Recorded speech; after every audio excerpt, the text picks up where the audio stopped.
monde, aujourd'hui, j'avais le goût de vous partager 3 trucs super simples à mettre en place pour attirer l'attention des médias, des journalistes et donc, dans le fond, pour augmenter votre visibilité, dans les médias écrits et dans les médias web.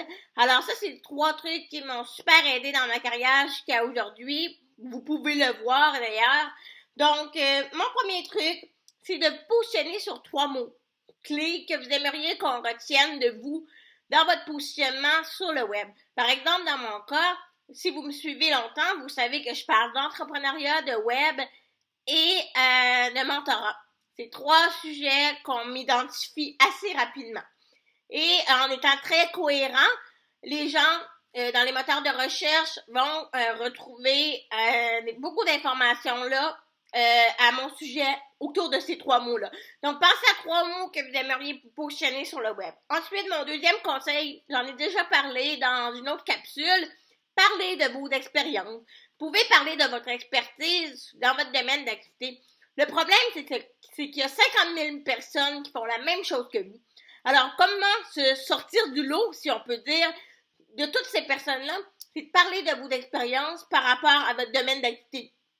Vous avez réussi à un cas pour un client, parlez-en.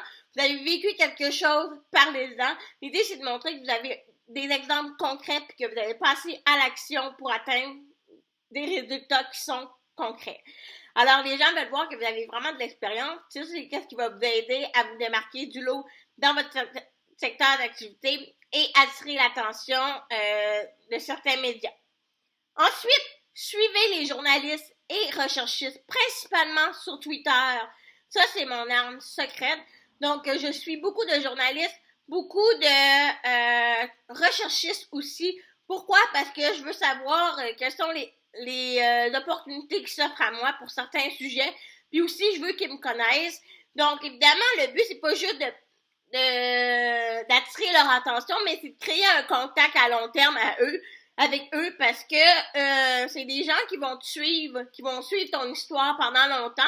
Puis, quand le moment sera venu, ils vont penser à toi pour parler de toi dans un article très spécifique.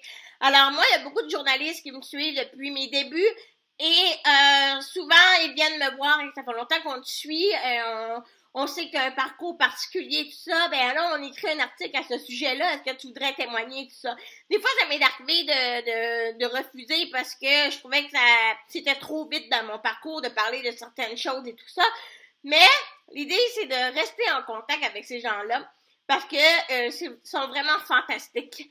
Alors, ils nous donnent une belle visibilité. Et ça aide beaucoup pour la carrière, pour la crédibilité. Alors voilà, c'était tout pour ma capsule aujourd'hui. Si vous avez des questions, si vous voulez suivre une de mes formations par rapport à comment se faire connaître sur les médias sociaux ou quoi que ce soit, écrivez-moi kim@niviti.com ou laissez-moi un message dans les commentaires.